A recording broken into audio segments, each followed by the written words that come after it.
ঢাকার গুরুত্বপূর্ণ মার্কেট ও শপিং মলগুলোয় গোয়েন্দা নজরদারি সহ নিরাপত্তা ব্যবস্থা জোরদার করা হয়েছে। পবিত্র রমজান মাস ঘিরে এবং আসন্ন ঈদ সামনে রেখে এখন থেকেই যাতে ঢাকাবাসী নিরাপদে নির্বিঘ্নে কেনাকাটা করতে পারেন সেই লক্ষ্যে এমন পদক্ষেপ নেওয়া হয়েছে বলে জানা গিয়েছে।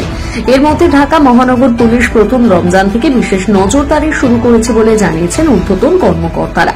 সাম্প্রতিক সময়ে ঢাকার বিভিন্ন পয়েন্টে প্রকাশ্যে ছিনতাই, ডাকাতি ও খুন যখন বেড়ে যাওয়ায় নড়ে চড়ে বসেছে ডিএমপি সহ আইন প্রয়োগকারী অন্যান্য সংস্থা। যদিও ঢাকাতে সাঁড়াশি অভিযান চালিয়ে যাচ্ছে পুলিশ সহ যৌথ বাহিনী, এমন প্রেক্ষাপটে রমজান মাস ঘিরে আরো বেশি সতর্কতামূলক পদক্ষেপ নিয়েছে ডিএমপি। এই জন্য মার্কেট, শপিং মল কেন্দ্রিক ছিনতাই, চাঁদাবাজি, অজ্ঞান পার্টি, মরণ পার্টির অতৎপরতা রোধে পুলিশের টহল আরো জোরদার করা হয়েছে বলে জানিয়েছে সংশ্লিষ্টরা। ঢাকা মহানগর পুলিশের গোয়েন্দা শাখার অতিরিক্ত পুলিশ কমিশনার রেজাউল করিম মল্লিক বলেছেন, ঢাকা শহরের প্রতিটি শপিং সেন্টারে নিরাপত্তা বজায় রয়েছে। ক্রেতা, দোকানদার এবং মালিক সমিতির নেতারা নিরাপত্তা ব্যবস্থায় আস্থা প্রকাশ করেছেন। বিসমিল্লাহির রহমানির রহিম। প্রিয় সাংবাদিক ভাই ও বোনেরা, আসসালামু আলাইকুম।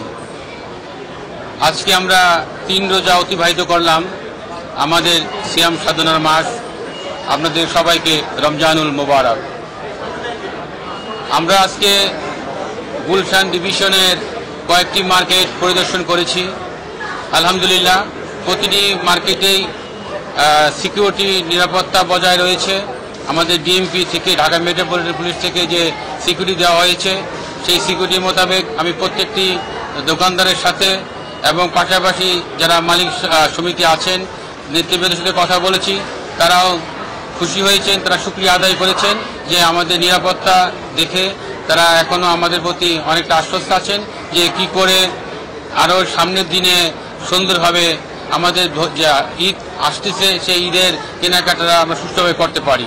সেই ক্ষেত্রে যারা দোকান মালিক সমিতি রয়েছেন, দোকানদার রয়েছেন, তাদের সবার সহযোগিতা পাচ্ছি। এবং আমাদের যে আইন শৃঙ্খলা রক্ষাকারী বাহিনী রয়েছে, পুলিশ এবং ডিবি যারা রয়েছেন, তারা কাজ করছেন নিরলসভাবে। যে আমাদের সরকারি যে দায়িত্ব পালনের যে রুটিন দেওয়া আছে, সেই রুটিন মোতাবেক তারা সার্বিকভাবে দায়িত্ব পালন করতেছে। আমি প্রতিটি market, Gulshan, Banani, DNCC 1, DNCC 2 এবং এর মধ্যে যতগুলো মার্কেট পড়ে সব মার্কেটগুলোতে আমি ঘুরে এসেছি। আমি দোকান মালিক সমিতি, দোকানদারদের সাথে, ক্রেতাদের সাথে কথা বলেছি। তারা আলহামদুলিল্লাহ তারা ভালো বলেছেন এবং তারা আমাদের নিরাপত্তায় সন্তুষ্ট এবং আমরা যাতে এই নিরাপত্তাটা দিয়ে যেতে পারি, সবাইকে সহযোগিতা করতে পারি। আমরা এই সিয়াম সাধনার মাসে আমাদের যে পবিত্র মুসলমানদের ধর্মীয় উৎসব ঈদ উল ফিতর আসছে, আমরা যেন সুন্দরভাবে উদযাপন করতে পারি, সেই ক্ষেত্রে সবাইকে আমাদের এগিয়ে আসতে হবে এবং আমরা একে অপরকে সহযোগিতা করব। সেই প্রত্যাশায় আপনাদেরকে আমি সার্বিক সহযোগিতা চাচ্ছি, আপনারা আমাদেরকে সহযোগিতা করবেন। আমরা অবশ্যই জনগণের জানমাল নিরাপদ রক্ষাতে, ঢাকা মহানগরের নিরাপত্তা, জনগণের জানমাল নিরাপদ রক্ষাতে আমরা সার্বিক কাজ করে যাচ্ছি। আমরা নিরলসভাবে কাজ করে যাচ্ছি। আমরা রোজার দিনেও ইফতার শেষেই আমরা ছুটে বেরিয়েছি জনগণের সেবা এবং তাদের নিরাপত্তা নিশ্চিত করার লক্ষ্যে। সেই ক্ষেত্রে জনগণের সেবা এবং নিরাপত্তা নিশ্চিত করার লক্ষ্যে আমরা কিন্তু প্রতিটি মার্কেট, বিপণী বিতান সব জায়গায় ঘুরে বেড়াচ্ছি। আমরা চাচ্ছি জনগণ শান্তিতে থাকলেই আমরা শান্তিতে আছি। আমরা সার্বিক অর্থে এবং আমরা সার্বিক অর্থে যত রকম নিরাপত্তার প্রয়োজন সব নিরাপত্তা আমরা দিয়ে আসতেছি। আমাদের প্রতিটি জায়গায় দেখবেন ফুড পেট্রোল আছে, আমাদের টহল পুলিশ আছে, আমাদের ডিবি পুলিশ আছে, চেকপোস্ট আছে।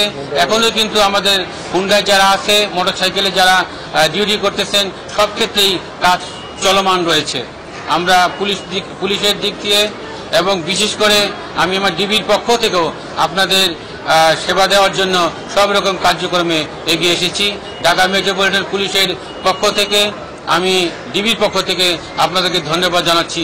বিশেষ করে আমাদের মাননীয় স্বরাষ্ট্র উপদেষ্টা মহোদয় আমাদের বিশেষ সহকারী মহোদয়, আমাদের আইজিপি স্যার, আমাদের পুলিশ কমিশনার, ডিএমপি মহোদয় আমাদের যে নির্দেশনা দিয়েছেন সেই নির্দেশনাগুলি আমরা অক্ষরে অক্ষরে পালন করছি। আমরা সরকারের যে নির্দেশ সেই নির্দেশ মোতাবেক জনগণের জানমাল রক্ষার জন্য যা যা করণীয় আমরা সেই ভাবে অবস্থান করছি। আপনাদের সহযোগিতা চাচ্ছি। ভবিষ্যতে আপনাদের সহযোগিতা পেলে আমরা আরো উৎসাহিত বোধ করব এবং জনগণের জানমাল রক্ষার জন্য যা যা করণীয় আমরা ইনশাআল্লাহ করে যাব। আপনাদের সবাইকে ধন্যবাদ।